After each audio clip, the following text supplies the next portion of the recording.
Bom dia. Olha, hoje nós vamos terminar aquela série que nós começamos já faz quase 2 meses. Nós estamos aqui todos os sábados pela manhã falando sobre Adventismo. E eu recebi uma notícia legal que tem adventista que até nem está indo mais na igreja, não está frequentando mais o culto da escola sabatina, só para nos assistir. Eu quero lhe agradecer pela audiência. É muito legal ter você aí do outro lado da linha. E você que quer mandar uma carta aqui para o programa, a caixa postal do programa é 97, CEP 15010-970. Acho que a produção pode pôr aí na tela. Caixa postal 97, CEP 15010-970, São José do Rio Preto, São Paulo. Você que quer mandar uma carta. Você que quer mandar um e-mail, meu e-mail está aí na tela, prjoaoflavio@cacp.org.br. Pode mandar o seu e-mail, o seu comentário. E nós vamos hoje terminar aqui com o professor Paulo Cristiano, essa série sobre a Igreja Adventista do Sétimo Dia. Bom dia, professor. Bom dia, pastor João Flávio. Professor, eu estou com 2 textos aqui que eu gostaria que o senhor explicasse para os nossos ouvintes, que é o seguinte. O primeiro texto que os adventistas usam para dizer que a guarda do sábado continua hoje no Novo Testamento, é Lucas capítulo 23, versículo 56. Lucas 23, 56. Põe na tela aí, por favor. E voltando elas, prepararam especiarias e ungüentos. E no sábado repousaram conforme o mandamento. Então, os adventistas alegam que essas mulheres, que eram discípulas de Jesus, na sexta-feira prepararam o corpo do Senhor, mas no sábado, quando o sol na sexta findou, já tornou-se sábado, segundo o costume judaico, elas repousaram.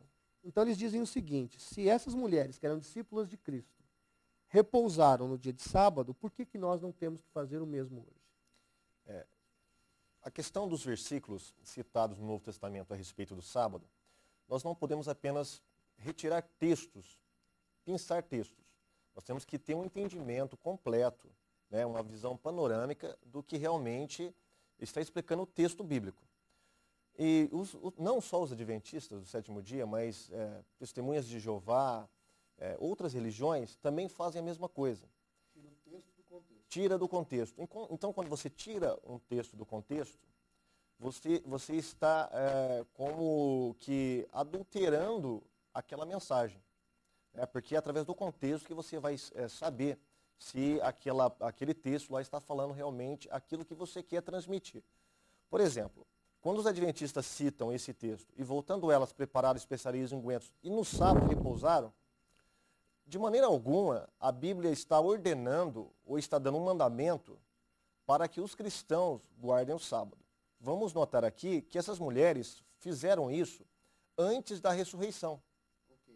Então, a ressurreição, ela inaugura um novo dia, que nós sabemos que é o domingo, o dia da ressurreição de Cristo.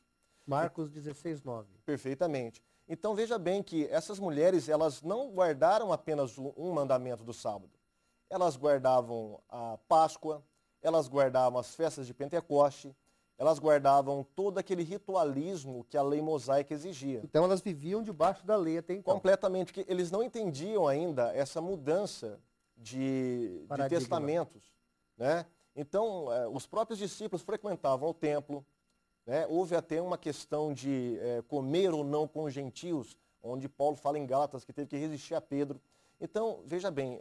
Houve um processo, essa revelação do Velho para o Novo Testamento. Perfeitamente. Foi um processo. Foi um processo. Então, essas mulheres aqui, elas estão realmente cumprindo o mandamento por entenderem que ainda eles estavam no Antigo Testamento. Elas não entendiam ainda toda a problemática do ministério e da nova dispensação. Até que, com a ressurreição de Jesus, finda-se uma aliança, começa-se uma nova dispensação. Inclusive, Paulo, que vai inaugurar, que vai esclarecer um pouquinho melhor essa questão dos dias. Aproveitando que o senhor citou Paulo aí, eu quero até aproveitar aqui o ensejo e fazer uma outra pergunta, né? Que aqui em Atos capítulo 17, versículo 1º e versículo 2º, se a produção puder colocar aí na tela, por favor, diz assim: e passando por Anfípolis e Apolônia, chegaram a Tessalônica, onde havia uma sinagoga de judeus. E Paulo, como tinha por costume, foi ter com eles, e por 3 sábados disputou com eles sobre as Escrituras. Geralmente os adventistas usam esse texto para dizer, lá, tá vendo? Paulo ia na igreja bem no dia de sábado. Então nós também devemos guardá-lo. O que é que o senhor tem a dizer sobre isso? Esse texto ele vai na mesma linha de raciocínio do outro. Então eles pegam esse texto e tentam demonstrar que o apóstolo Paulo estava entrando na sinagoga para guardar o sábado. Então eles frisam bem essa frase aqui, e tinha por costume. Então eles frisam essa frase e dizem assim, olha, tá vendo, Paulo tinha por costume entrar na sinagoga para guardar o sábado. Mas é isso que o versículo está dizendo? Eu acredito que não. Eu posso até dar um exemplo. Lá em São Paulo, a Igreja Batista de São Paulo, nós temos um pastor amigo nosso, pastor Eduardo, e ele não vai na sinagoga, vai na mesquita toda sexta-feira para evangelizar os muçulmanos. Pastor Eduardo, da Liberdade, em São Paulo, que é um amigo nosso, é um pastor que ele vai até caracterizado de árabe, e ele tem ganho muitos árabes para Cristo, muitos muçulmanos para Cristo. Toda sexta-feira você não consegue falar com o pastor Eduardo, porque ele está na sinagoga, aliás, na mesquita, falando de Jesus para os muçulmanos. Exatamente. Nós poderíamos devolver a mesma pergunta para os adventistas. Por exemplo, se um adventista entrasse numa igreja evangélica... De domingo? Aos domingos. Isso significaria que ele estaria guardando o domingo? Boa pergunta. De modo algum. Aqui a Bíblia fala que Paulo estava disputando, não guardando, estava disputando com os judeus a respeito de Jesus Cristo.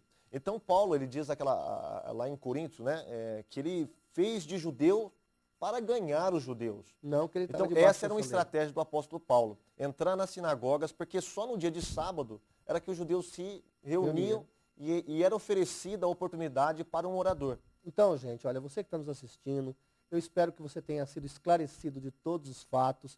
Eu espero que o que nós compartilhamos aqui com você possa realmente ajudar a sua vida. Você, meu amigo, que é adventista, quer falar conosco, pode mandar um e-mail, está aqui o e-mail. Entra no site, no www.csp.org.br. E eu agradeço porque você assistiu todos esses programas. Eu tenho certeza que o Espírito de Deus deve ter falado com você. Obrigado, professor Paulo Cristiano. Obrigado mais uma vez, pastor João Flávio. Até a próxima. Até mais. Um abraço.